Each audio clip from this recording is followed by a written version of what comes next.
What is going on, everybody, and welcome back to the Rambling Men Sports Podcast. As you can see, I have a new guest with me today. This is my good friend. I wouldn't say good friend. I'm not trying to make it seem like we're not friends, but it's not like we were that close in high school. We obviously knew each other, but this is my friend, Nader. You said Banilohi? Correct, you got it, man. Okay, I got it right.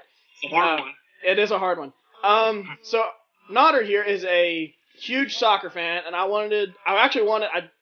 I'm dead serious. I texted my co-host around this time last week, and I said, "Do you know any soccer friends that we could have on it?" Because I wanted to do a World Cup show, and he didn't know anybody. I texted around. Nobody really knew anybody that was a huge soccer fan. I had one soccer fan here at WVU who I asked, and he said I could probably do it, but I haven't been paying attention since the U.S. got eliminated. And then sure enough, you slide in my Instagram DMs and say, "Hey man, if you want to do a World Cup show, I'm all for it." And I was like, perfect timing. But thank you for coming on, Nader. How have you been? Been pretty good, man. Just excited. We're about, like 3 days away, so yeah. I'm pretty pumped. So.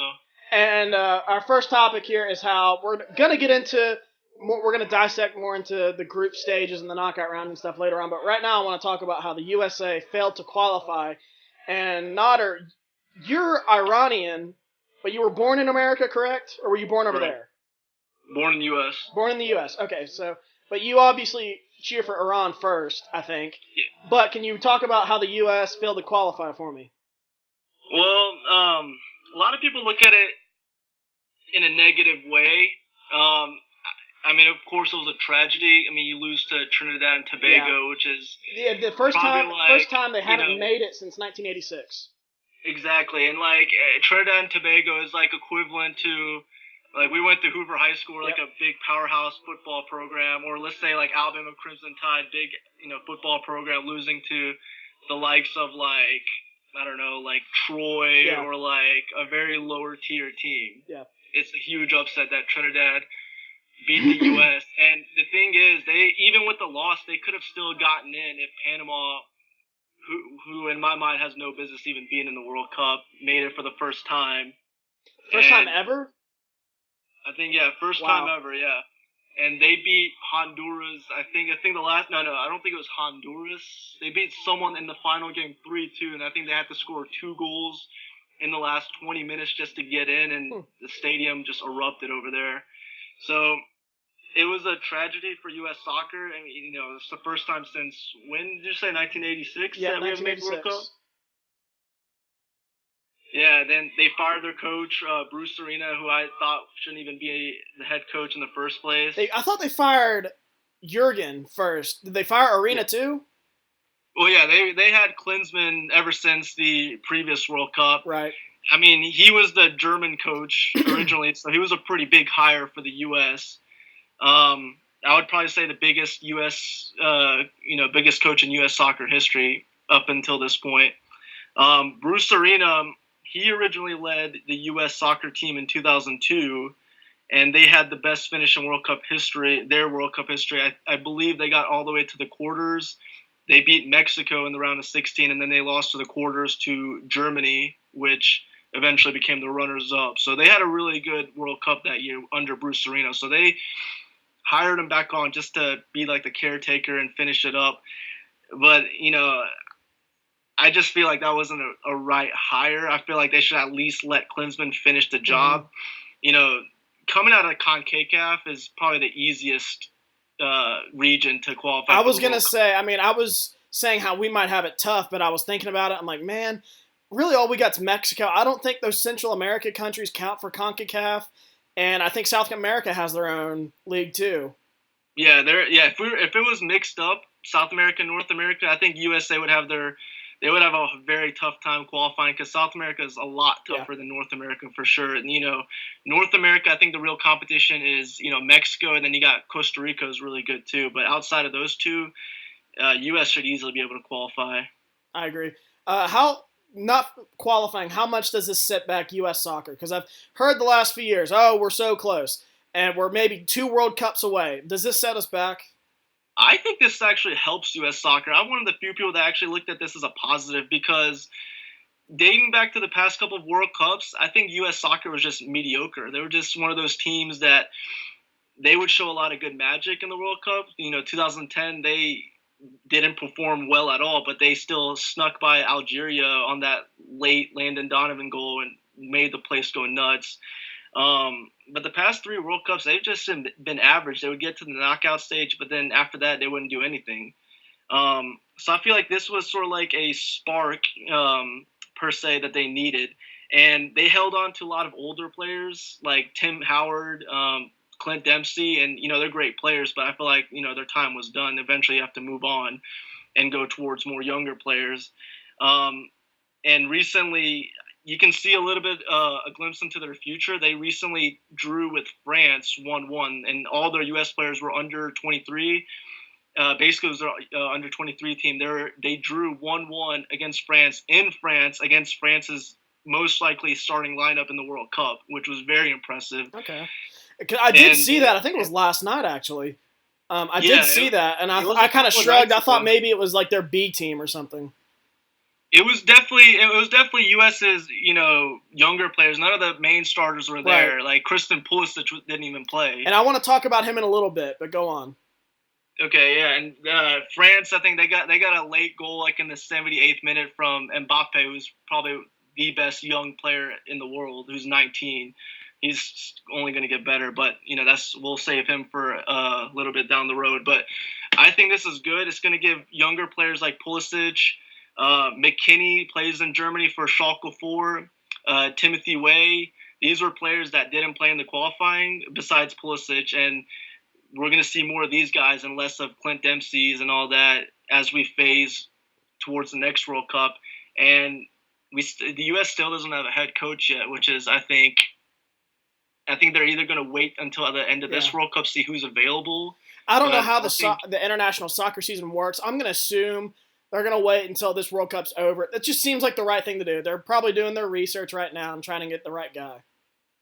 They need a big name coach, I feel like. If they want to make a big time move, I actually think they should go after an Arsene Wenger. Now, I'm an Arsenal fan when it comes to club soccer. Yes. I like Arsenal and I like Real Madrid, but I feel like Arsene Wenger, even though he's like 67 years old, I feel like that would be a big move for U.S. soccer, and I feel like he is, I don't know if they call it a coach or a manager, and he is the coach or manager of Arsenal, correct?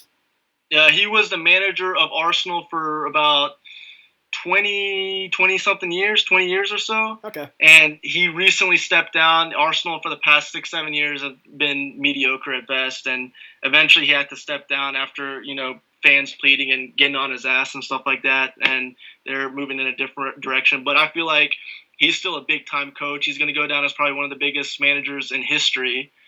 So it is called a manager. Ferguson. So it is called a manager? Manager, yeah. Okay.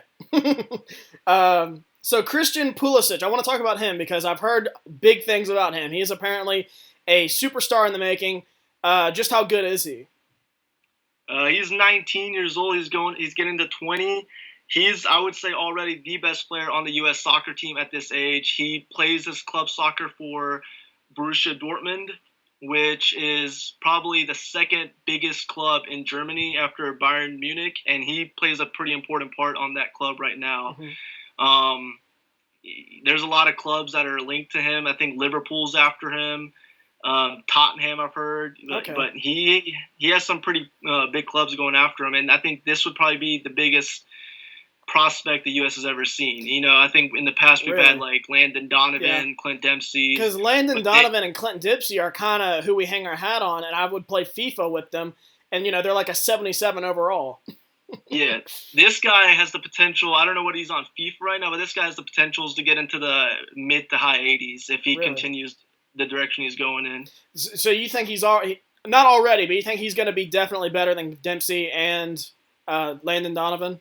Well, club-wise, yeah. Club-wise, okay. Landon Donovan and Clint Dempsey didn't even come close to a club level like Borussia Dortmund. I think the best club that Landon Donovan played for was Everton, and Clint Dempsey, best club he played for was Tottenham, but he wasn't like a big-time starter like Pulisic is for Dortmund. Okay. So, I mean, I was a little disappointed to find out we didn't even qualify for the World Cup. I do actually enjoy the World Cup, even though I'm not a huge soccer fan, because it does give you something to do during the summer. It's fun to cheer for your country. And so it was disappointing, but I look at some of these other countries that didn't qualify, like Chile, Italy, Netherlands. I don't know about Chile, but definitely Italy and Netherlands are there every year, or every 4 years it seemed like. Netherlands just played for a championship, back in 2010, 2014? 2010. 2010. So it makes me feel a little bit better. I don't know about you. Well, I wouldn't say that. Europe is a lot harder to qualify for than from the North American region. Yeah, definitely Italy and Netherlands was a big travesty. Netherlands, unfortunately for them, they were placed in a tough group with France and Sweden. So qualifying out of that group was tough. And in Europe, usually the top team qualifies, and then whoever finishes second, they get dropped into like a draw, and they have to play like in a playoff to qualify. So it's a lot harder out of Europe. I definitely get that. And also Netherlands, they're going through a little bit of a rephasing period right now. They still have players like Arjen Robben from that 2010 team you just mentioned. They have Arjen Robben, Wesley Sneijder, Robin van Persie. They're phasing away from those older players, and they're sort of going through what US is going right now and bringing in all these young 20-year-olds to step in, and more than likely they're going to be good for the next World Cup going forward. And I'm glad you touched up on that. I was just about to ask you, this is the last thing we're going to talk about in regards to the U.S. Where do you think the U.S. goes from here? Do you think, is it true, do you think they do have a bright future, or do you think, maybe it's just not as bright as we originally thought? I definitely think they're going to be bright. Just by looking at that France game that they just drew, I think the potential is very good for them going forward. Because I'll tell you what, I would love to have a legitimate contender. We're going to talk about this next. But if we host the 2026 World Cup, along with Canada and Mexico for North America bid, I would like to have a legitimate contender. While the the stage is on the U.S., it's here, we're hosting it, and I'd love to have a contender while it's here. Right. We don't want the U.S. to be like the next World Cup's going to be in Qatar. Qatar's probably going to get like 5-0, 6-0 every game and go out, basically losing every game. I can't believe it's still in Qatar, but I thought they were going to not withdraw. I thought they were going to get rid of that, a few years ago. They were going to move it somewhere else. Yeah, the Qatar World Cup, along with this World Cup, the Russia one was actually very controversial. A lot of under the table payments were paid. FIFA, their organization, is corrupt to the very top. Right. This World Cup, the 2018, a lot of people thought it should have been in England, and it surprised a lot of people that it went to Russia. Same with 2022. 2022 was actually supposed to go to US. Yep. And Qatar won it just basically because of money. So 2026. And 2026, I'm really hoping the U.S. gets it with Mexico and Canada, just so, we live in the U.S., we want to go. But it's right now under a lot of question. They're competing against Morocco. Basically, it's these three against Morocco, and I think they're going to announce a decision very soon in the maybe coming days, coming weeks. That doesn't even make sense. To me, that's no contest. Oh, yeah. I was looking at a chart recently, we have the infrastructure already ready. Like the U.S. Yeah, we could host it tomorrow. Yeah, we have these amazing stadiums already ready. The NFL stadiums like Dallas, Atlanta, Minnesota, all these crazy nice stadiums. Morocco has to go through 10 stadiums that they would have to build. So much money they would have to put in. And then Hope Solo, it's not good. Hope Solo, who is the American women's U.S. soccer goalie, I don't know if she still plays or if she just recently retired, but she came out and said that the U.S. doesn't even deserve the World Cup, and caused a lot of controversial, stories regarding that. Wow. We'll see about that. I wouldn't mind having it here. I wouldn't mind going to see a game if we do host it, but that kind of leads us into our next topic here. Now that we're going to switch from the U.S. now to this World Cup, we're going to focus on what we can control, and, since the U.S. isn't in it. But so Russia, like you said, is the host for the first time. Actually, first time ever to be hosted in Eastern Europe. I mean, I guess that's kind of cool. It's going to be very populated, I would imagine. Europe and soccer is very popular over there, so I assume all those European countries are going to flock over to Moscow and Russia to see these games. But let's talk about this. Who is the favorite for this World Cup, do you think? Favorite? Basically, for every World Cup, you're going to have your Brazils, your Germany, maybe a France or a Spain. But I would say the favorite for this World Cup, from what I've been seeing, is a lot of Brazil. Mm-hmm. Brazil, weren't they the favorite in 2014? I feel like they're always the favorite. They never get it done. They do have Neymar. I mean, obviously he's a great player, but I don't know. I feel like they never get it done. What do you think? Well, the last time they've won is they will always be there. Brazil will always have the talents to at least be in the consideration. Like I feel like I do think they were. I want to say they were like a huge dynasty, like in the 80s and 90s. They won a lot of World Cups, and then now they've just kind of drifted off. They won the 94 World Cup that was in U.S. They won the 94 World Cup. They won the 2002 World Cup. But, the last several World Cups, they've, sort of been iffy. And then the last World Cup, they got embarrassed 7-1 to Germany. So they're trying to redeem themselves from that World Cup. But, I mean, with Brazil, I'm just not sold on them until I actually see them do it. I'm with you. And that's kind of – when I made my predictions, I thought, Nader's probably going to do this matchup by matchup, how these teams are going to, match up with each other, who's got the better goalie, all this stuff. And I was kind of like, you know what? Until I see it from Brazil, I'm not going to pick them. Right. Brazil, this team's done it before, I'm going to pick them. Right. And Brazil, they have some good young players coming up, like outside of Neymar. Neymar, I would say, is probably the third best player in the world right now. Outside of him, they got some other good young studs coming up, like Gabriel Jesus, who I would say is probably the second best young player in the world. He's already he's 21. He's killing it in England for Manchester City. They just won the title. And he's probably next in line behind Neymar to take over Brazil. And, they got some other good players like Robert Firmino. They got a good back line with David Luiz. Yeah, I think David Luiz made the team as well. And then, their goalkeeper's pretty good. So overall they have a pretty good team. Disciplined. They easily qualified. I think they were the first team to qualify outside of Russia. Yeah, that's because they were the host. What do you think about that? Do you think a team, it's not even a team. I guess it is. A team should automatically have a qualifier just because they're the host? I would say so. I guess it's fair because it's the home fan base, but gives them something to cheer for. But I really feel like maybe another team should deserve it. Yeah, it's sort of the case with South Africa 2010. I wouldn't say they're a top 5 best African team, but they mainly do it just for the fans to come out. It's some money kind of thing. Yeah. Same with 2022 when it goes to Qatar. Qatar, I wouldn't even say is a top 10 Asian team, and they're probably going to just go in there and get blown out every game.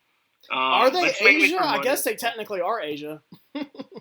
Technically, but their players, if you actually go look at the Qatar team, hardly none of them are actually from Qatar. They just migrate a lot of players from Africa, and they just come play for them. They even have an Argentinian player that plays for Qatar, which is amusing.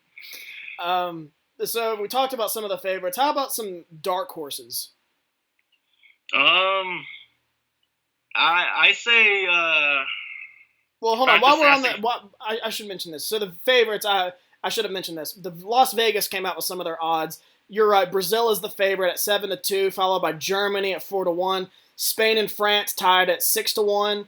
Argentina at 9-1, and then Belgium at 10-1. England at 16-1, and on down the list. Probably the most surprising. I feel like Colombia should be higher at 33-1. I think it's pronounced James Rodriguez.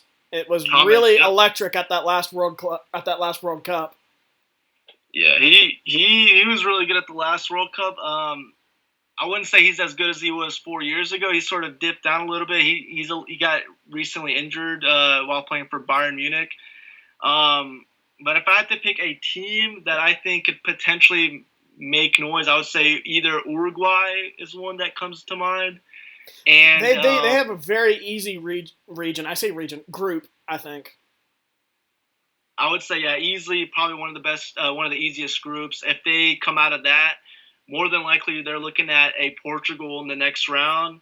I think that's a winnable game for them, and I think after that anything can happen. Yep. So that's why I say Uruguay is probably my pick to be the dark horse of this World Cup. That's a good pick. One country that really surprises me here in terms of its odds is Croatia. I have never heard of Croatia even being in the World Cup, and here they are tied with Colombia and Uruguay at 33-1 odds.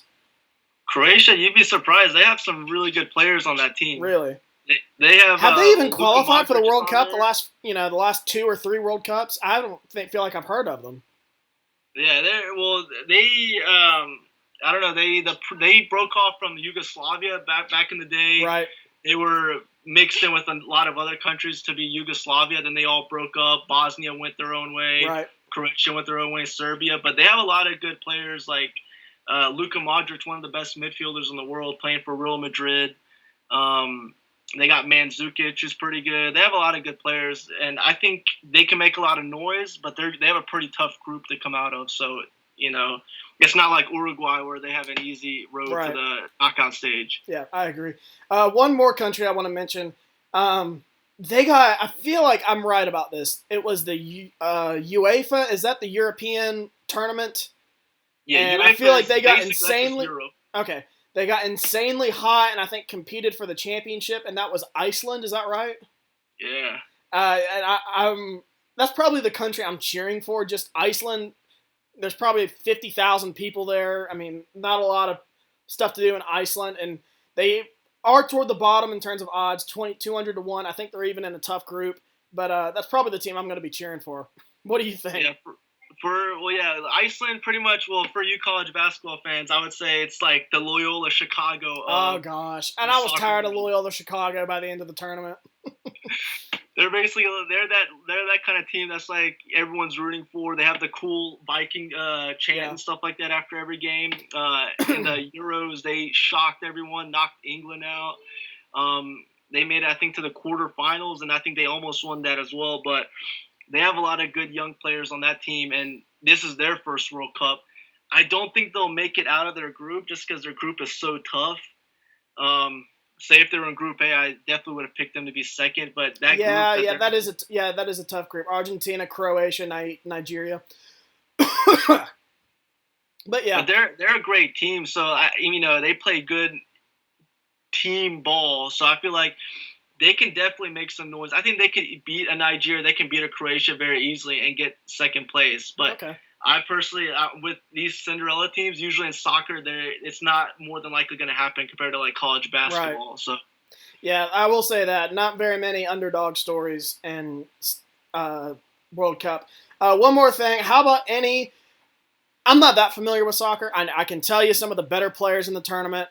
Your Cristiano Ronaldo, Neymar, James Rodriguez, but any other guys you think? I'm sorry, yes, Messi. I forgot about him. Any other guys you think to keep an eye on? Maybe one guy who you think, kind of like James Rodriguez in 2014, kind of can come out of nowhere and start lighting up the scoreboard? I would say Antoine Griezmann is probably one to look out for. Who does he play for? France? Yeah, he's 26 years old. I mean, he's already a big name. Okay. If you're going to look for more of a low under the radar, I'd say Kylian Mbappe, who's another France striker, who's 19. I think you're making me feel really good about France, and I'll tell you why in a little bit. But France is an interesting team. We'll talk about that when we go into the groups, but they're a very interesting team. They can play like the best team in the world, and they can play down to their competition. Okay. So they're an interesting team. But I would say Mbappe is probably the player. He's 19. He's already probably got one of the most expensive transfers in history after Neymar. He's Neymar's teammate on PSG, and he's already a big-time player on there. So I would say Kylian Mbappe is probably that. And then second, I would say Mohamed Salah on Egypt.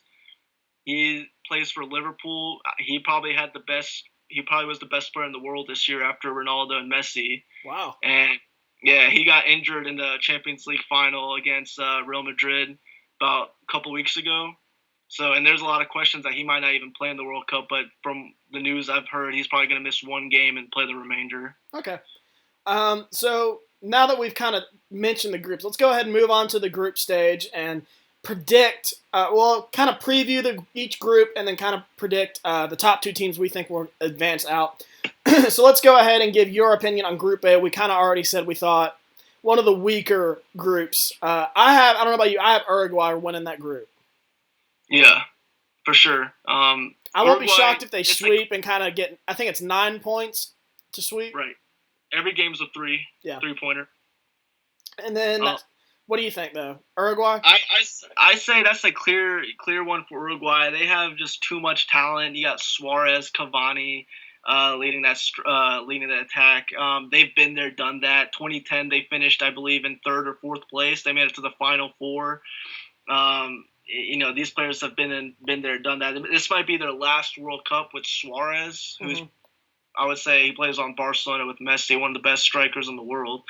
This is probably their last World Cup with Suarez and Cavani playing together. So I think they're going to go all out. I think they're going to easily win the group. And I think the battle is going to be for second, which is going to be really interesting. Russia, they, of course, have the home field advantage. They're not as good as they were about 10 years ago. 10 years ago, they had several good players like Arshavin, Yuri Jerkov, and stuff like that. He still plays on Russia, but he's a lot older. They're definitely going to have the home field advantage, which could help them out. But I'm going to go with Egypt getting second place just because of Mohamed Salah. He's a big-time difference maker. If he plays, their first game is against Uruguay, which I think is probably going to be a loss for them. But if they beat Saudi Arabia and Russia, Saudi Arabia is a little bit of a sneaky team too. If they beat Saudi Arabia and Russia, they'll definitely get second place. But it really all depends on Mohamed Salah's health. Because if he doesn't play, Egypt easily just gets demoted down to being an average team. Okay. That's very interesting. I went with Russia. I don't know a ton of – I'm not an expert, an expert like you. I don't know Egyptian players and Saudi Arabian players. I went with Russia, though. European country, I feel like they should be pretty decent and home field advantage. Want to put on a good show in front of that crowd. So Group B, which includes Portugal, Spain, Morocco, and Iran, your home country. What do you think, though? Your Iran squad got a chance to advance? Iran, man, as much as I would love for them to advance, it's going to be a tall task for them, especially when you look at this group. You're going to definitely look at Spain and Portugal as like the big names. And Portugal, didn't both of those squads fail? Sorry to keep interrupting you, but didn't both of those squads fail to qualify for the knockout round in 2014? Portugal did, because the U.S. qualified ahead of them. Correct. Yep. They both missed it. Spain was a big disappointment in 2014. After they won it in 2010, they were a big disappointment in 2014, missing the World Cup. However, going to this one, they have a lot of new guys like Marco Asensio, Isco. They both play on Real Madrid. And then, in my mind, I think they have the most solid back four. They have Sergio Ramos, who is probably the most aggressive. He's like the Draymond Green of the soccer world. Okay. You have Gerard Piqué, you have Danny Carvajal, you have Jordi Alba, David De Gea, and goalkeeper. So they have a pretty deep back line, and then they have a lot of good young studs in attack. Their only question mark, I would say, is their striker. They're more than likely going to go with Diego Costa, who is pretty good. I've heard of him. I think he lights it up for Chelsea, who is my European team, even though I really don't follow them that closely. Well, he moved from Chelsea to Atletico Madrid. He went back to Atletico Madrid this year, but he can easily light it up anytime. I'm going to pick them to win the group. I'm going to pick Spain to win the group. I think these guys are really good, and these young guys, in their friendlies, they've been looking very impressive. I think they're just a very hungry team to, get out of there. I think they're going to sweep the whole group, to be honest with you. I think Portugal, if I had to pick a team to disappoint, I'm going to say Portugal would be that team because I would agree. That's a team, like, on paper, like, you feel like you should just pencil them in already for the knockout round. They got I'm still calling Cristiano Ronaldo the best player in the world. I don't know if that's still the case. But best player in the world, you feel like they should advance, and they didn't last World Cup. Yeah, I love Cristiano Ronaldo. He's definitely my favorite player. But I think, outside of Ronaldo, and even though they won the Euros this last, 2 years ago, they won the Euros over France. They got really lucky to do that. But I definitely agree. Just like 2014, if there's going to be a team to flop, it's going to be Portugal. And because if you put 2 or 3 defenders on Ronaldo, that Portuguese team just becomes an average team. Yeah. Their back line's very old. They got Pepe, who's like 35, 36. Bruno Alves, Fonte, who's like they're both in their 30s. They're just an old team.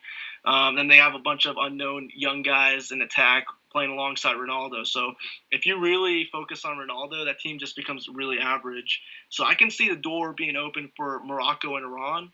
They play each other on the second day of the World Cup. If any of those two teams wins and gets the 3 points and then potentially draws with Portugal, they can very easily get the second place.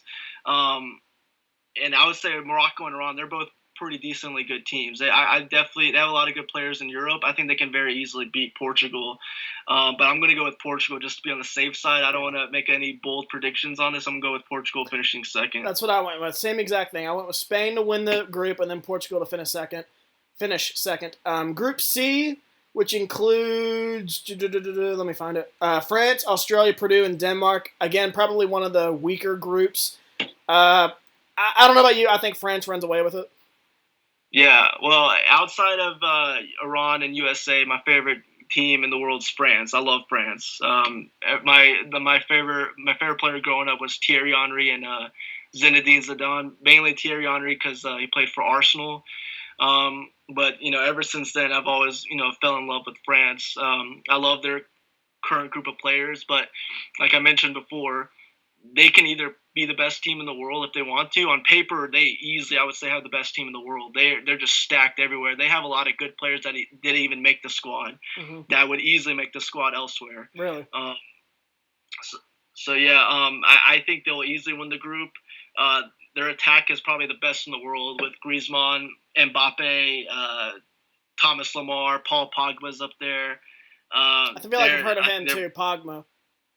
Yeah, he's on Manchester United. He's a very flashy player. He's one of those players that likes to dance around. Has a crazy hairstyle and stuff like that. But he's a really good player. But I would say France definitely is one of the favorites to win it all. I'm going to pick them to win the group. The battle for second is going to be the main. I don't know about you. I had trouble picking a second team to come out of that. I don't really know much about. I know Australia's not that good, and I don't know much about Peru or Denmark. Yeah, it could go either way. Australia, they've been pretty impressive in the friendlies. Peru, I think this is their first World Cup in about 50 years. See, I almost penciled Peru because I was like, South American country, they should be pretty good. They ought to advance. Yeah, but then I saw their Vegas odds were kind of toward the bottom, and Denmark was surprisingly pretty high up on the list. Well, Denmark, they have one really good player on there. Christian Eriksen plays on Tottenham. A lot of big clubs are after him. I would say he alone can make the difference, and I'm going to pick Denmark to finish second just because of Christian Eriksen. I think I went with Denmark too. I did. I went with France to win it and Denmark, so we both have that. I feel like Peru, they just haven't been on that stage. I feel like they don't have it to make a run. I mean, they could definitely be a Cinderella team. I mean, they can easily come out of this in second place. Australia, I just don't think they have enough firepower. Denmark's been a team that's usually a regular at the World Cup, so that's why I'm gonna go with them to at least get to the second round. But they're not gonna do much after that. Yeah. So I think we're on Group D now, which includes. This is one of the tougher ones. Argentina, Iceland, Croatia, and Nigeria. What do you think? Argentina definitely has the best player, probably of any of these countries in the group.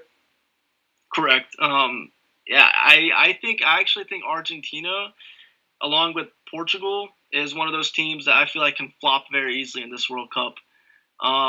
They barely made this World Cup in the first place. I think they had to go to the very last day, and Messi had to basically rescue them to get to the World Cup. They've been very horrible in the friendlies. They got their ass kicked by Spain. They lost to Nigeria in the friendlies. Their starting goalkeeper is not even going to make the World Cup. He's injured. Wow. So I do feel like you're right, though, with Argentina. Outside of Messi, I mean, they don't really have much. Well, their attack is very easily one of the best in the world. This is probably going to be Argentina's last really good chance with Messi. Messi's 30, but he has a lot of good strikers. He's only 30? He looks older than he's only 30. He looks much older than that. He's been around forever. He's been playing since he was like 17, 18, so he's been around forever. Maybe that's why, and he just looks older. I feel like that last World Cup he was rocking the beard, and I think there was a bunch of gray in the beard. So maybe he's just getting gray early, but I feel like he's a whole lot older than that. Yeah. He's a beast, man. Like he's basically the thing that carries that Argentina. Like my Iran team almost beat them in the last World Cup if it wasn't for Messi. Yeah. And he basically carried them all the way to the second place against Germany. But if I had to pick a team that's really going to flop, it's Argentina. And that's mainly because their defense is, I say, just suspect at best. They don't have a goalkeeper. I think out of the 3 goalkeepers that are on their team, they have a total of 9 total caps, which is basically appearances. So they have a very inexperienced goalkeeper. They're going to basically – their best defense is going to be offense, and they got to score as many goals as possible. Messi's going to need help from the likes of Di Maria, Angel Di Maria, Higuain, Sergio Aguero, Dybala.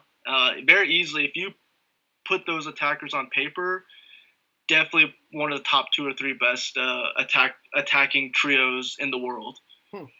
So you're saying don't be surprised if Argentina doesn't even advance to the knockout round with this group? Don't be surprised, but I'm not a risk taker. I'm going to pick them in the group. No, yeah, I do too. I have Argentina winning the group. Who do you have in second, though? This is another one I struggled to put in second. Like I said, I don't know much about Croatia. I really wanted to put my Iceland team in second. I just don't know that if I can do it. So I went with Nigeria. They're one of those countries that's kind of always at the World Cup. They've advanced to the knockout round plenty of times, like Ghana. Just kind of a tough team, kind of scrappy. What do you think? Yeah, that's a tricky one. Second place, it literally can go any way. You got Iceland. On paper, less talent than the rest of the teams, but team-wise, they give it every player 100% on the field, and I think they can very easily beat Croatia and Nigeria, and they can maybe even draw against Argentina and get out of the group. I'm going to go with Croatia. This is their last World Cup, mainly with Luka Modric. They have a lot of good players. I'm just going to say it real quick. They have Luka Modric from Real Madrid. They have Mandzukic. And more than likely, there's a good chance they might not even make the World Cup in the next round in 4 years from now. But they have Rakitic from Barcelona. I think they're gonna be neck and neck with Nigeria. Nigeria has a lot of good young players with Alex Iwobi, Victor Moses. I'm gonna go with Croatia though. Okay, so you're basically saying this is kind of Croatia's the end of their window to really make a deep run. Sort of like Netherlands. Right. Netherlands' last deep run was the last one. I think Croatia, there's a good chance that in the next World Cup might not even make it. Okay. That's interesting. So now we're moving on to Group E, which is no, that's the next one. This one I feel like if it were 4 years ago would have been a very tough group with Brazil, Switzerland. Costa Rica got really hot, if I recall, 4 years ago. And then now I think they've kind of teetered off. And then Serbia to round it out. But I think Brazil is probably going to win this group. Yeah, this is sort of like Group A. You got one really dominant team, and then you have a bunch of 3 average teams just battling for second. Brazil's easily going to sweep through this group, and I think they're going to easily get first place. The battle for second is going to be the main interesting point. Yeah, Costa Rica, the last World Cup, they were basically the Cinderella story in the last World Cup. Their goalkeepers, Keylor Navas, who's one of the best goalkeepers in the world, playing for Real Madrid. They have a lot of players that play in the MLS here in the U.S. So a lot of Americans, if they want to choose a team to maybe hop on and root for, maybe Costa Rica would be that team just because they have a lot of players that play in the MLS. Serbia is one of those scrappy teams. They're not going to make a lot of noise, but they're one of those teams that's going to make you earn a win. I'm going to go with Switzerland for second, though, just because they have a couple of good players on their team. Granit Xhaka, he's 23, 24 years old. He plays on Arsenal.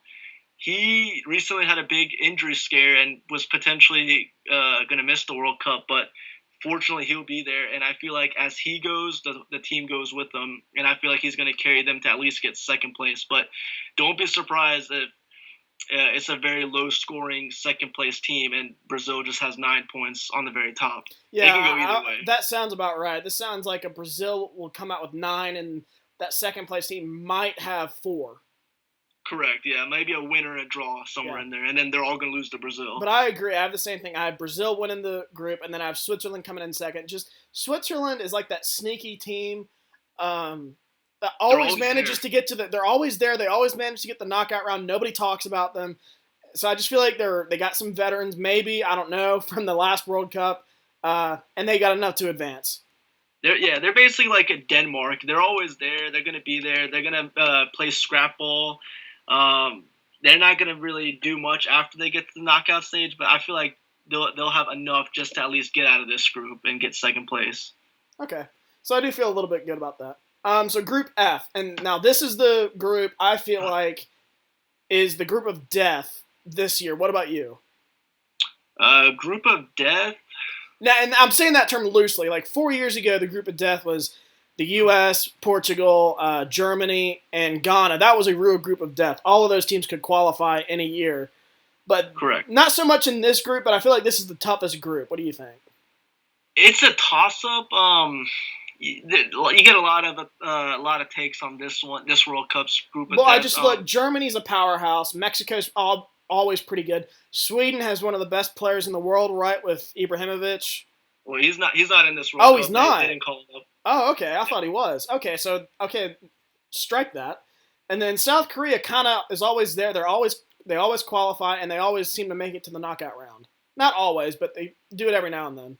Give or take, they're a scrappy team. They'll fight for a draw, maybe.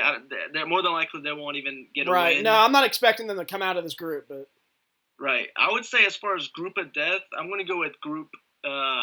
It's a toss up between B, D, and F.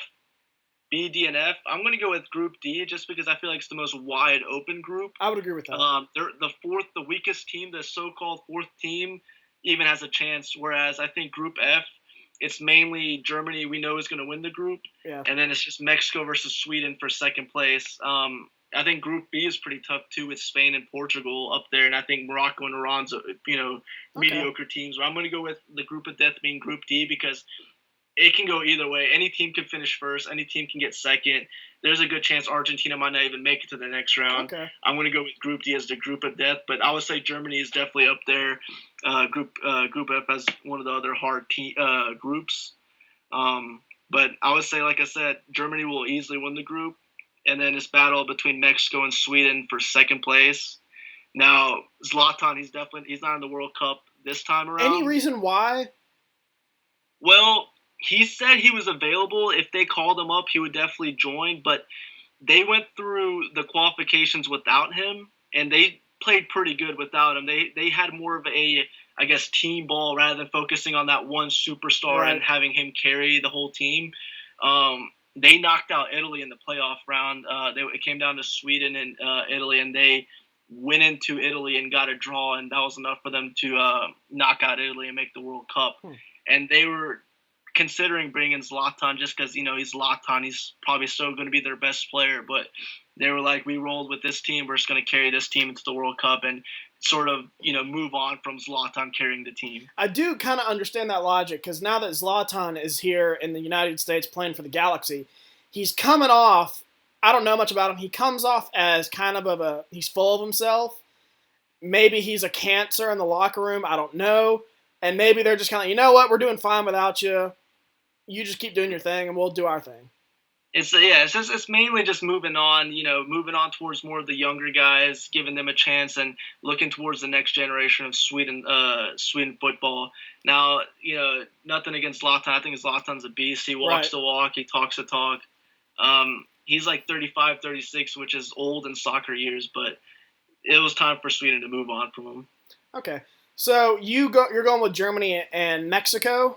I'm going to go with I'll go with Germany and Mexico. I think Mexico has a couple of good young players. They have Chicharito. Yeah. They got Giovanni Dos Santos, and then I forgot Lozano is the guy's name. He's one of the best young talents in the World Cup, and look for him to get some good offers from big clubs after the World Cup. I'm looking at him as potentially being a player that stand out from this World Cup, and his nickname is Chucky, I believe. He lit it up in the Dutch league this year for PSV. I'm looking at him to being one of those players that stands out after this World Cup. Okay. Yeah, I have the same thing. I have Germany winning the group and Mexico in second. Sweden is a tricky team, though. I feel like that could sneak up on Mexico. I really would have liked it more if Ibrahimovic was playing. Been more fun for sure. Yeah, it would have been more fun. I thought he was playing, but oh well. So moving on, Group G. Really, I don't know about you. Seems like a two-team race between Belgium and England, but England disappointed 4 years ago. England will always disappoint you, man. England's one of those teams that the name is big. It's yes. England. They're home to probably one of the best leagues in the world, but when it comes to international football, they will find ways to disappoint you. And I think that's just so funny. They look down on U.S. soccer, but U.S. soccer plays just as well as they do, and they don't have near the talent probably. Yeah, in 2010, I believe they drew 1-1, which is a big win for U.S. soccer just to draw with England. And at the time, I feel like they had a better team. Rooney was kind of in his prime. I don't know who else. I couldn't name anybody else. And the U.S. just had Landon Donovan. Yeah. England, I will say this, though. Going forward for England, I say the future is bright for them. Okay. They went from the Rooney era, the Rooney, Steven Gerrard, Frank Lampard, those guys, and they're transitioning to this new generation, and they have more younger guys. They actually just won the under-17 World Cup, the World Cup England did. Okay. So, their future is very bright. Okay. I'm looking at maybe 2022 in Qatar, where some of those players come up to the main team. I can see them potentially making some noise and actually competing for the World Cup come the next World Cup. But however, for this World Cup, I see their best players are Raheem Sterling and Harry Kane. Harry Kane is probably one of the best strikers in the world for Tottenham, and then Raheem Sterling is a flashy kind of guy who plays for Manchester City. Like you said, it's mainly between England and Belgium. Whoever wins that's going to win the group. Whoever loses, more than likely, is going to be second. Panama is probably the worst team in the World Cup. Yeah, when I was looking at this group. I was at the wrong one. I was looking at the odds from Vegas, and Panama is tied with Saudi Arabia for the worst at 750 to 1 to win it all, and then Tunisia is not very far ahead at 500 to 1. So Tunisia is going to be a little bit of a scrappy team. I think Tunisia could give England and Belgium a hard time. It might be a lot closer than what people might suggest, but I see England and Belgium both.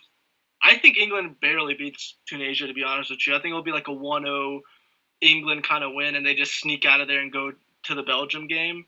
I think Panama is going to be an easy win for all three teams. I'm going to go with the surprise. I think England's going to beat Belgium.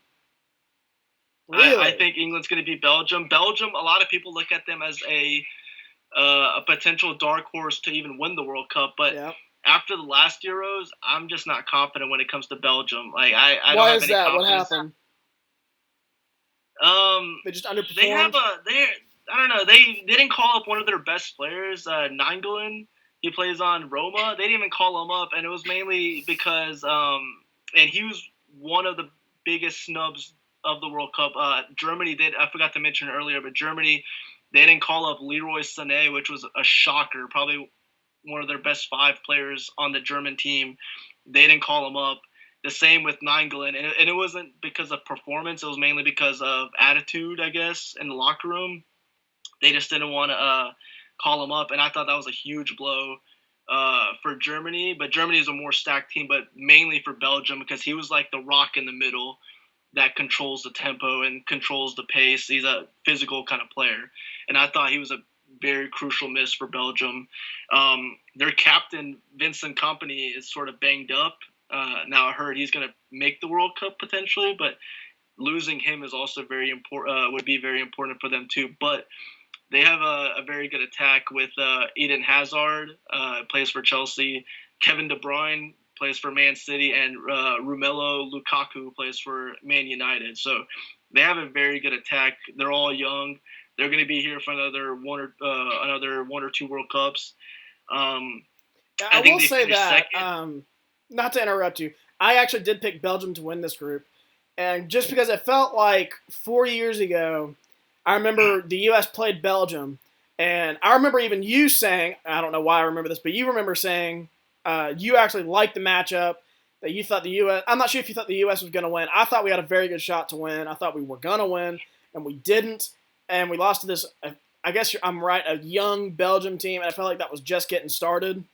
And their window, they're kind of in the middle of their window here, and I feel like they're going to win the group. But at least it's good to know that I'm not wrong about that take. Yeah, that was a Tim Howard game where I think he had probably the greatest goalkeeping performance ever, and he saved, 15, 16 really good opportunities for Belgium. And I think Kevin De Bruyne was the one that hit the game winner. And now he's one of the best midfielders in the world for Man City. So, yeah, Belgium right now is in their prime. They could probably have another World Cup that they're going to be contending, but I actually have a feeling that England might sneak out of that game and steal the group from them. Yeah, I have England in second. I mean, you could go tit for tat on that one. Yeah. But so we both think the same thing there. Last group, Group H, Poland. I couldn't tell you who I would like to win this region. I'm not crazy about all of them. I do like Colombia, but Poland, Senegal, Colombia, and Japan. That's like a bunch of teams who would be a number 2 probably in any other group, and then but there's not a real, powerhouse in that group. I don't know. What do you think? Definitely the weakest group of the World Cup. Like you said, yeah, all these teams would probably be playing for second or third place. I would say Colombia and Poland probably strike out as the biggest names. Yep. But Senegal is a team to look out for. All of those West African countries, man, watch out for them. I don't know why. They play really pesky Ghana, ball. Senegal. Ivory Coast was pretty good a few years ago. Ivory Coast, Ghana, Cameroon's Nigeria. always been good, and now you have these teams like Egypt really good, Nigeria is really good, Morocco is really good. So African football is definitely on the rise. Yeah, Africa has its issues. We don't need to get into that, but I feel like they're. I don't want to be mean, but soccer is the most popular sport over there. But due to their, I'm trying to make this delicate. What's that? Yeah, limited resources. They're not as good as they probably should be, but I feel like they should be, really good if they had the right resources. Raw talent, one of the best in the world. Yeah. They always send out really good talents to big clubs. I agree. So raw talent alone, I would say Africans up there is probably one of the best places to get raw talent. But like you said, limited resources. There's a lot of players that are in Africa that don't even get the opportunity to showcase themselves, and they just go basically hidden. But Senegal, their best player is Sadio Mane, plays for Liverpool, really good attacking player. He's one of those players that he can really make a name for himself. He's already a big-time player, but he can make a big name for himself and potentially push Senegal forward. And Senegal, you're going to do a little bit of flashback, but Senegal in 2002 was like a Cinderella story of that World Cup. They knocked out France, and they made it, I think, all the way to the quarterfinals, and they lost to Turkey. But they were the Cinderella of that World Cup, and I can very much see them being a Cinderella of this World Cup. Yeah, I don't know about you. I think Colombia is, not to interrupt you, I think Colombia is probably going to win this group. James Rodriguez is one of the top players in the world. South African country, I feel like, good showing 4 years ago. I feel like they could improve on that this year. I think they win, and then I think really it comes down to Poland or Senegal for number 2. Yeah. I don't know a whole lot about Japan. Maybe they could sneak up in there. I don't know. What do you think? Japan's a solid team. I'm going to pick them to finish last. Poland, so, when the draw came out, Poland was set into pot 1. They were with all the other major elite teams like Germany, Brazil, France, all those guys. I don't know how the drawing works, so you're really going to have to explain that. Well, usually they when the World Cup draw comes out, which came last December, they do them by 4 different pots, and they're allocated by the FIFA rankings. Oh, okay. So pot 1 is the best teams in the world. B is kind of like the pretty good teams, and then C and D are the ones who could make a run. Yeah, basically. Okay. Yeah. One's going to be your elite teams. Group 2 is going to have several really good teams that could be in the elite, and then they're going to have some really good teams. So Poland was in they're in pot 1, which, everyone was probably hoping they would be drawn up with them, which is probably, I'm going to actually pick Poland to be that team that doesn't make it out of the group stage. Really? Now, they do have one of the best strikers in the world, Robert Lewandowski. He's really good. He's a beast. As he goes, Poland goes. Mm-hmm. So I feel like I'm going to go with you. I'm going to go with Colombia winning the group. They had a really good World Cup the last time, and I feel like a lot of people are overlooking them this time. Yeah. I feel like James is going to come back to form, and I feel like they're going to come out here and they're going to maybe win 2, draw 1, and get out of this group as the winners. I'm going to go with Senegal as second place. As the team, the potential to make a Cinderella run. So I'm going to go with Colombia and Senegal second. Very interesting. I have the same thing. Not the same thing, but I do have Colombia winning the group. Kind of going chalk and going with Poland. Don't really know why. European country, I feel like they should be able to outperform a West African country. Right. I don't know. That's just the way I think. But so we have our 16 teams here. So we're going to move on now to the knockout round. And I can't do it round by round, just because I don't have a bracket with me. I don't think. No, I don't. So I can only give a Final Four. Can you do a knockout round, round by round, or just a Final Four? Do you want to do a Final Four? I can do a knockout one real quick, and then I can go just fast forward to the Final Four. Okay. So basically, the way the knockout is decided. It's basically, like you said earlier, it was like a sister group. Yeah. You're paired with a certain group, yeah. Yeah, so the winner of Group A would get paired up with the second place of Group B, and basically vice versa. Winner of Group B will go with the runner-up of Group A on the other side of the bracket. So since I had Uruguay winning Group A, I have Uruguay beating Portugal. Since I have Portugal as runners-up of Group B, I have Uruguay beating Portugal. I had Spain Portugal beating Egypt. Spain beating Egypt, yep. And then going to C and D, I had France beating Croatia. I had France beating Croatia.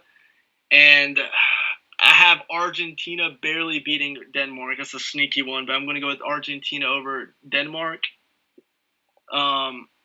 Going to E and F, I have Brazil over Mexico, and I have Germany over Switzerland. Mm-hmm. Those are, I'll say, easy ones.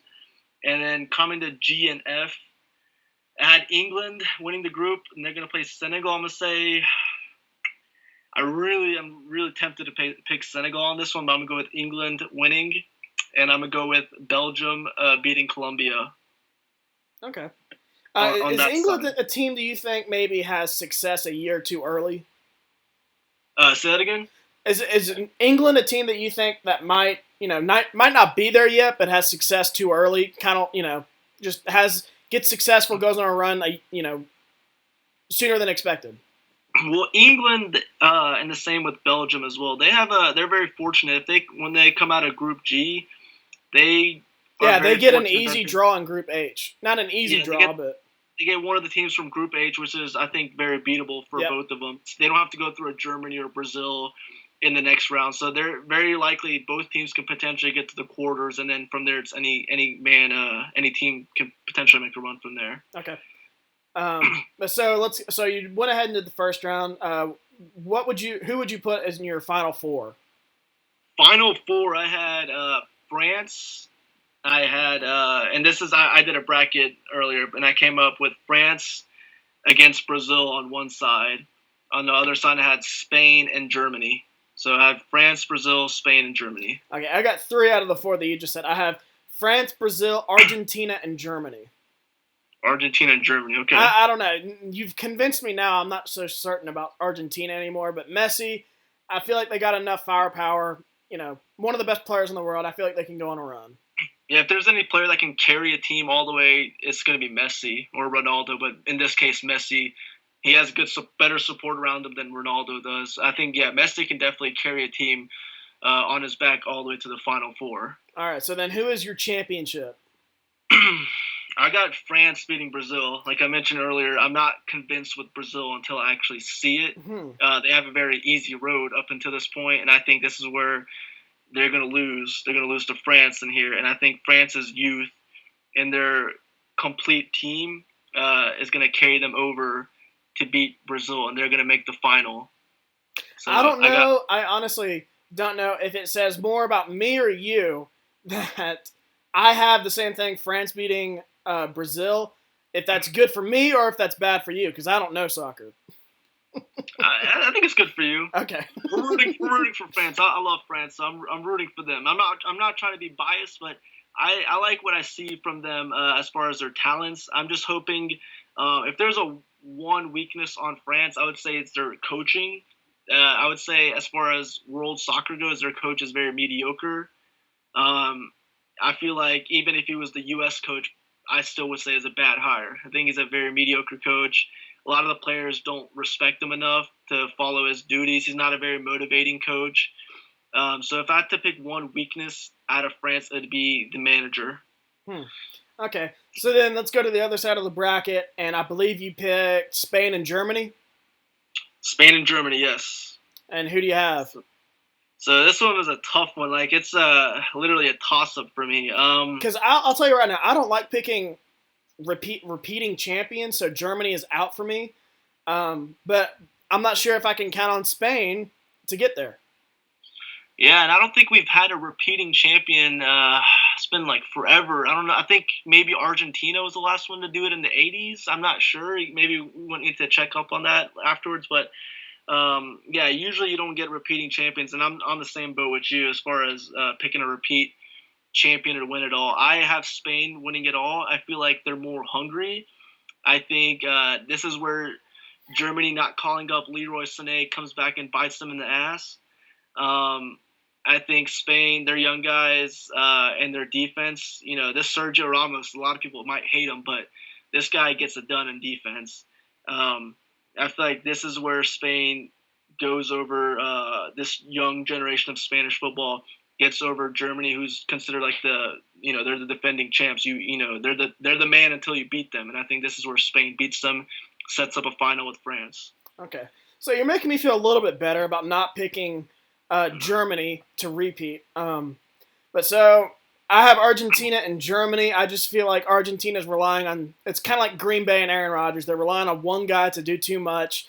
Messi is, a demigod, but I'm just not sure he can win it all by himself. So I'm going with Germany. I feel like they still have enough pieces to get back to the final. I feel like that would be 3 World Cups in a row in the final. That's not right. They weren't there in 2010. It would be back-to-back. They did not make it in the 2010 final. Yeah, that's right. So then I have a France-Germany final. And then who do you have winning at Spain? Spain or France? It's literally a toss-up. France, I'm gonna pick Spain. When it comes to France, as much as I would love for them to win, when it comes to big games, for example, the 2016 Euro final, they were basically they had home field advantage throughout the whole tournament. They're playing against a Portugal team with Cristiano Ronaldo being subbed out in like the 20th minute due to injury. They had the easiest chance to win the Euros, and they blew it. And I feel like when it comes to France, they're one of those teams when they get so close, they crumble, it feels like. And I feel like Spain, club soccer, Spain with Real Madrid, Barcelona, they get it done. They've got it done in the Euros recently. They've gotten it done in the World Cup in 2010. I feel like Spanish players usually have a more winning mentality compared to the French players. Okay. I feel like I have more confidence picking these guys to win it for me than I can with the French team. The French team, as talented as they are, and on paper I look at them as more talented than the Spanish team. They're equally balanced on every little position of the field. Whereas like Spain might have a weakness in striking, or here or there they might have a little weakness, but on paper I like France the most. But I think Spanish, the mentality they have, is going to get them to win the title. I think that's a very good idea when it comes to picking, is just that mentality. So you're making me feel less confident, but as I said, I don't like picking repeating champions, and I already have France and Germany in my final, so I'm not picking Germany. I'm going with France. Like you said, you made me feel a little bit good about it, just because they're one of the most talented teams in the country, but now you're saying they're not that, maybe they don't have that mentality. They have, mediocre coaching, so who knows? But I'm going to go with France. I'm hoping you're right. Yeah. So am I. I like to be right. But I'm going with France. I feel like they overperformed 4 years ago, so maybe they're just getting started. I don't know. Yeah, they 4 years ago they definitely overperformed. They lost to Germany in the last World Cup. Did they get? I feel like they got to the semifinals. Is that right? Quarterfinals. Quarterfinals. Okay. Who was the Final Four last year or last World Cup? It was Brazil, I think. Final was Argentina and Germany.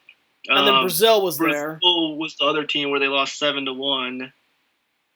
And then I want to say Argentina beat the Netherlands. Yeah, I was going to say, I thought it was Netherlands. Now that I realized that France was out. But yeah, France just feels like a team overperformed 4 years ago. Maybe they're just hungry to do it again. 4 years better, hungry. I don't know. I'm going with France. And then they have a lot of young players coming up that didn't play in the last World Cup that are really good. Yeah, you're making me feel good about my France pick. But do you think this France team wins a World Cup in the next, by 2020? Do you think they want to, is this the beginning of their window? Definitely the beginning of their window. They have a lot of really good young players on every position. They have two good strikers, Kylian Mbappe, 19, Ousmane Dembele is 21 on Barcelona, two of the brightest futures in the whole World Cup. Griezmann's 26, Pogba's 25. Their defense, Rafael Varane's probably one of the best defenders in the world, 24. I think they have two really good chances, two good World Cups left in them with this group of players. Okay. And they're doing all this without Karim Benzema. Karim Benzema plays for Real Madrid, one of the best strikers in the world. He hasn't been on the French team for about 4 years now, just because he doesn't get along with the coach. He has a big controversy regarding some kind of blackmail, controversy that's, preventing him from joining the French team. And he's more than likely never going to join the French team again under this coach, And he's getting up there in age. He's like 30, 31 now. So just imagine if he was on the team, they can probably easily win the World Cup. But I still think they can win a World Cup, at least not this time. If not this time, the next time. Okay. I got one more question for you before we call it quits here. Is soccer kind of like, I don't know how closely you follow hockey, but in hockey, it's kind of like if you get a hot goalie that's just not letting anything in the net, you all of a sudden become a Stanley Cup contender, and anyone, you can beat anybody, go on this deep run. Is it like that in soccer? You're going to definitely require more than just a goalkeeper.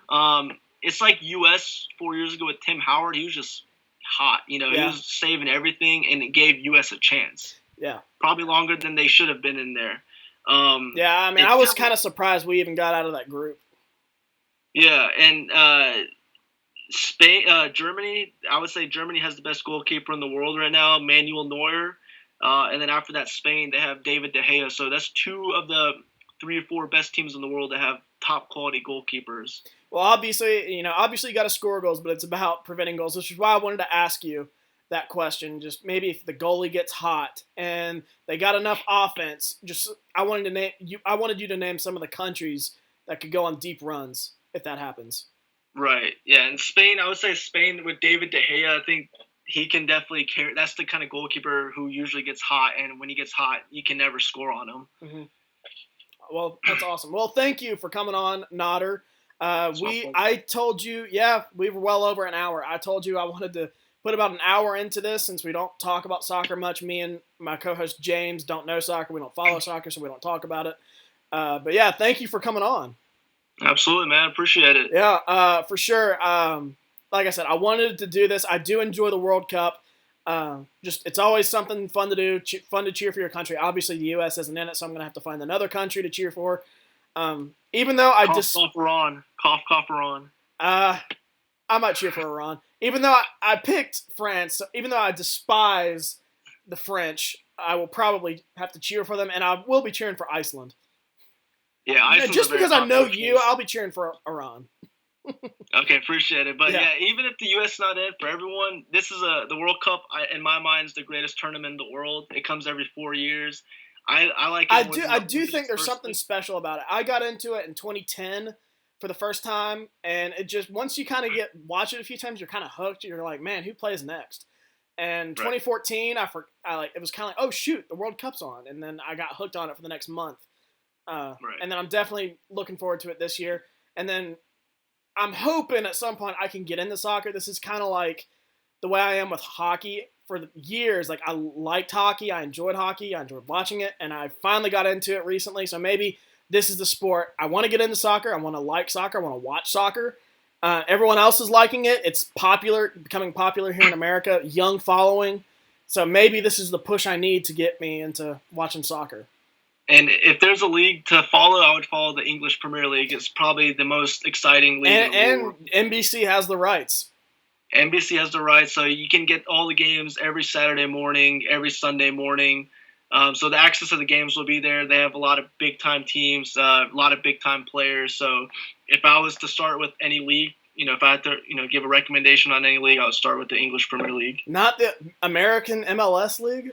No, I'm not a fan of the MLS. I would say the MLS is sort of like a retirement league. Yeah. You get your 35-year-old players like Zlatan, like Frank which is Lampard. Unfortunate. I mean, I feel like any player in the world, if the MLS had the money, would be playing in the MLS. Right. It's basically even Wayne Rooney's about to come to the MLS. He's about to sign with DC United if he hasn't already. But it's like you get your last big paycheck and retire after that. Yeah. So World Cup starts Thursday, I believe. Any idea who the first game is? First game is Russia versus Saudi Arabia. That makes sense. I mean, that's host country. Probably going to be a win. So that makes sense. I'll probably be tuned in. It's on Fox Sports, I believe. So Fox and FS1 will be the channels. The only thing that sucks for us in the U.S. is that all these games will be early in the morning. That's right. Well, maybe Fox will air it at like a normal time for us. You know what I mean? Yeah, there's going to be 3 different slots. Some games will be in the morning at like 7 or 9. There's a game maybe at 11, and then the latest slot's at 1 p.m. Central Time. So, because I do remember in Brazil, it was perfect because Brazil is pretty much in our time zone.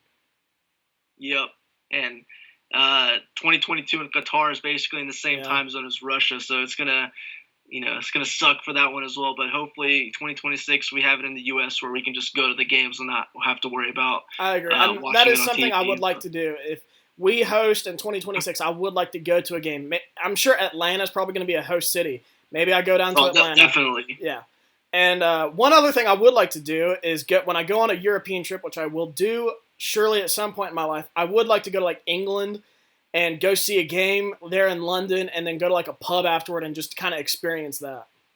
I've never done it, but from people I've heard, best experience in the world. I would like. I mean, I'm not even a soccer fan. I would just like to experience that. Like for me, 2 years ago, I went to Iran. Mm-hmm. If you guys follow me on Instagram, I have a post where I was at a stadium in Iran. It's called the Azadi, 100,000 capacity stadium, best atmosphere I've ever seen in my life. 100,000 capacity, fans go crazy. It's like a riot's happening in the stadium. Is Iran even that populated of a country? I mean, that's pretty impressive. Iran is 80 million people. So really? Okay. More than I expected. Populated. All right. Well, I've kept you long enough. Thank you once again, Nader, for coming on. I really want to do a World Cup show. Thank you for getting in touch with me about wanting to do one. Absolutely, man. Appreciate it. Yep. Take care. All right, man. You too.